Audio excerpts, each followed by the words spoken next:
Apa Anda bahagia bersama Nona Helena, Tuan?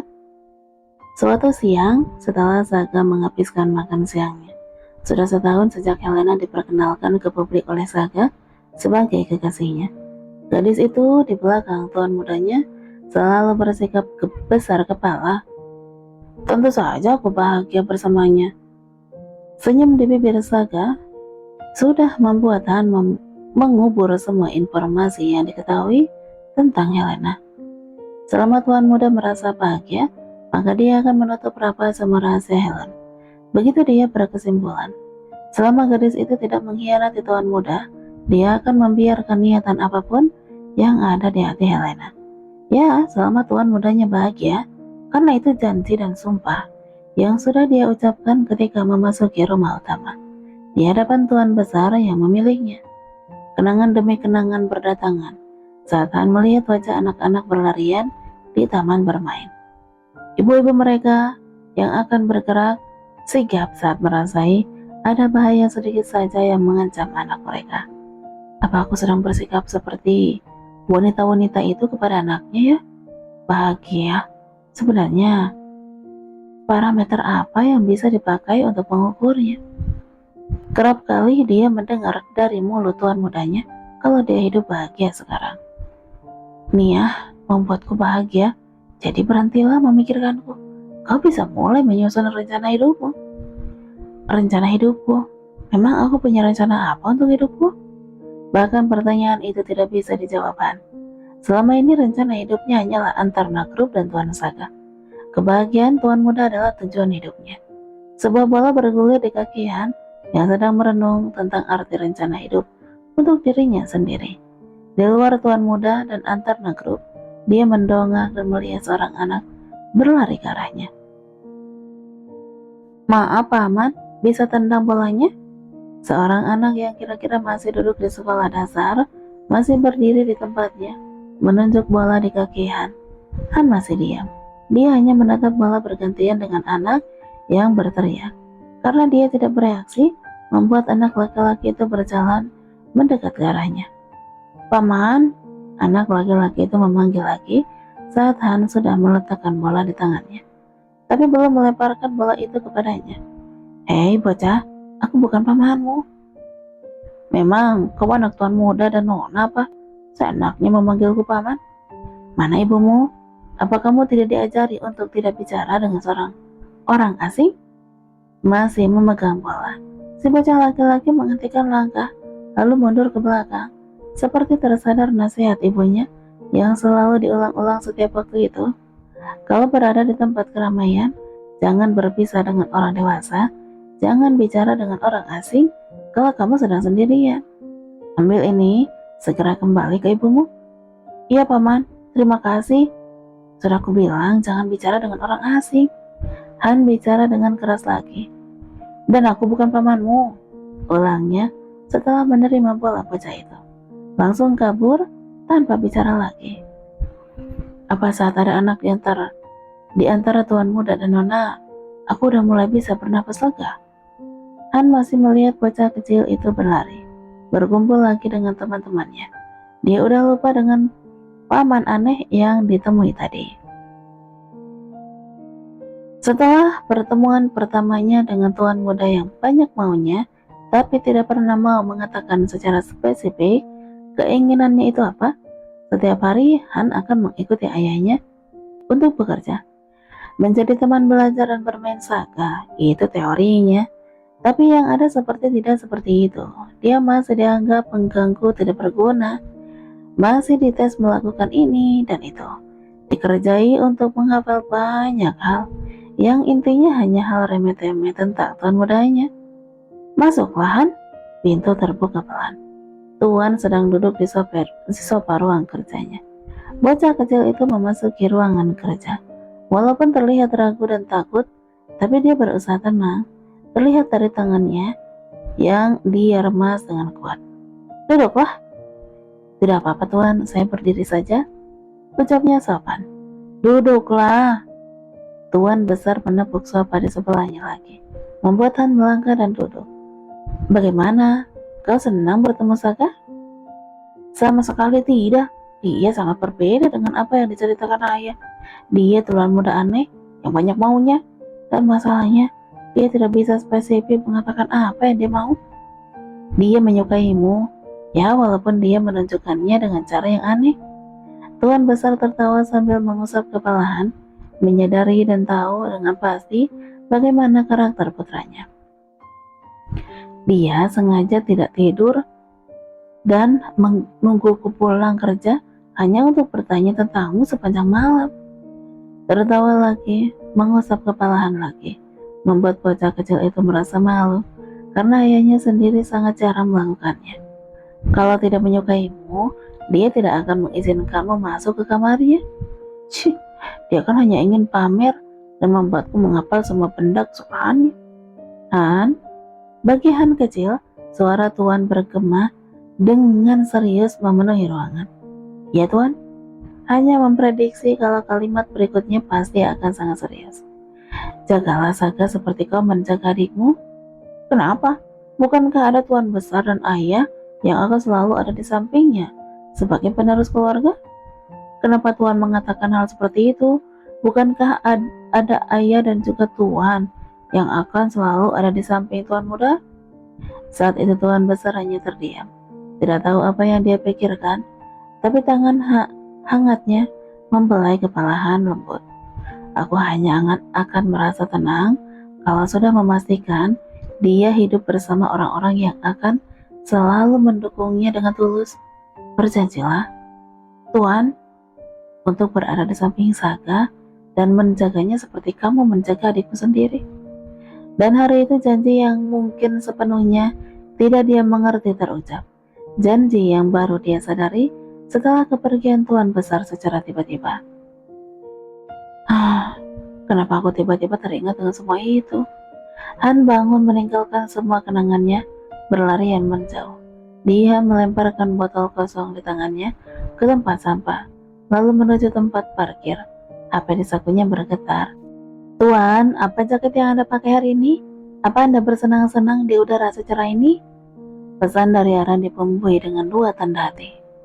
Beraninya aku menanyakan hal ini. Dan apalagi 2 tanda hati merah ini? Han mengambil foto langit cerah yang membiru dan juga sepedanya yang sudah dikeluarkan dari area parkir. Aku pasti sudah gila, kenapa aku mengirimkan foto padanya? Han mengutuki dirinya sendiri, apalagi saat bertubi tanda getar masuk, menandakan balasan pesan yang baru aja ia terima.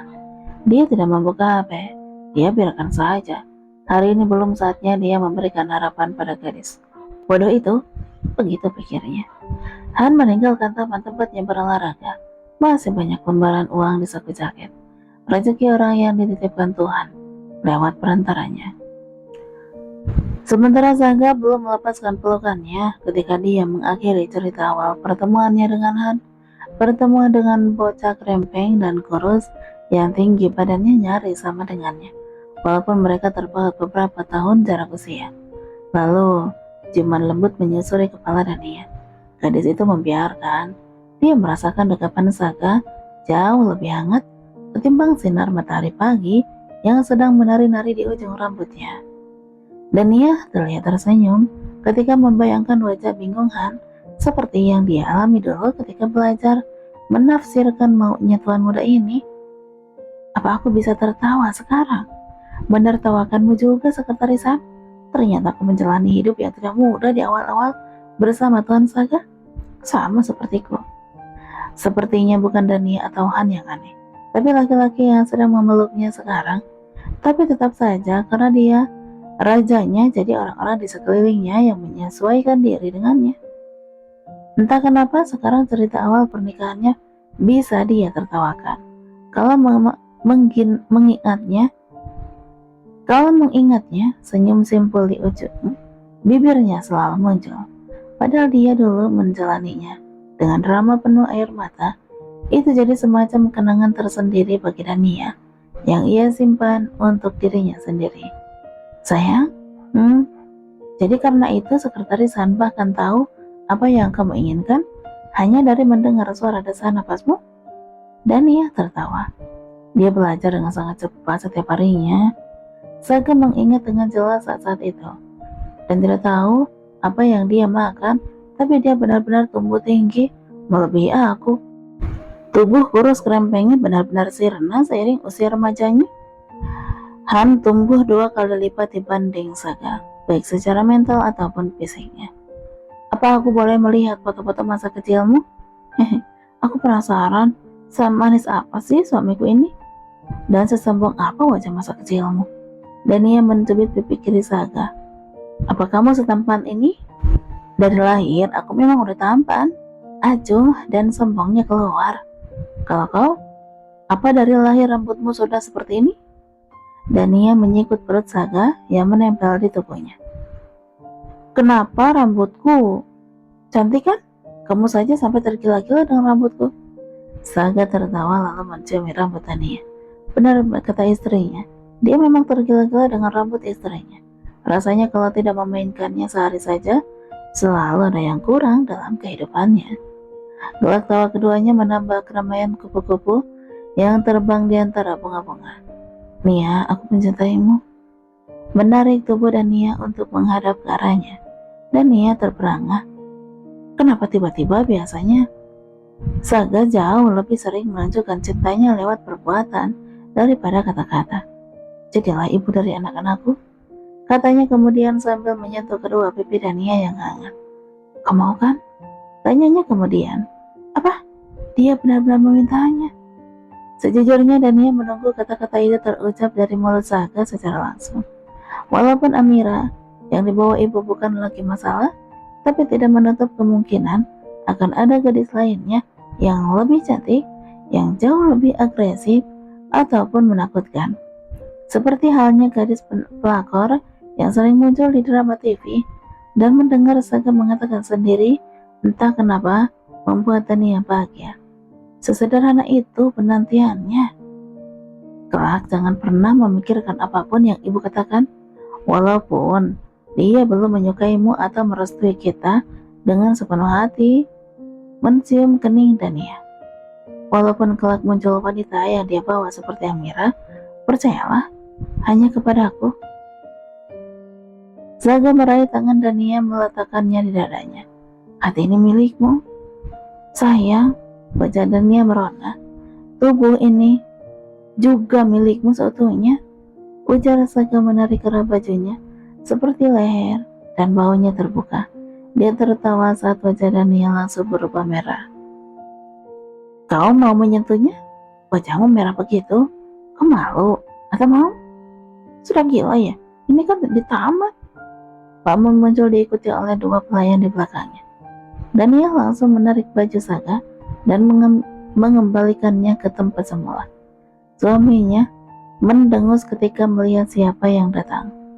Tuan muda, sepertinya cuaca sangat indah pagi ini. Apa Anda mau sarapan di taman? Paman bertanya, tapi dia sudah membawa makanan itu ke meja yang ada di taman. Paman, terima kasih ya. Tahu saja udaranya tidak sejuk. Udaranya juga sejuk. Sayang. Dan Nia menarik tangan Saga. Cih, kenapa dari tadi banyak sekali pengganggu?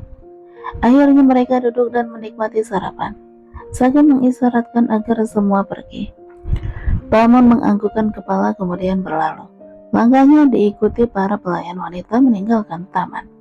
Dia menoleh setelah jauh melangkah, berdiri tersenyum di tempatnya. Sudah sejak lama Tuan Muda tidak pernah datang ke taman. Terima kasih Nona untuk semua kebahagiaan yang udah Nona berikan untuk Tuan Muda. Paman menghadap ke langit tersenyum sebentar sebelum masuk ke dalam rumah. Sayang, apa kau dan Han tidak pernah berselisih? Mereka menikmati sarapan sambil meneruskan pembicaraan. Di taman ini pertama kalinya aku bertemu Han. Begitu pula terakhir kalinya aku bicara padanya. Dan Nia terkejut mendengar kata-kata Saga.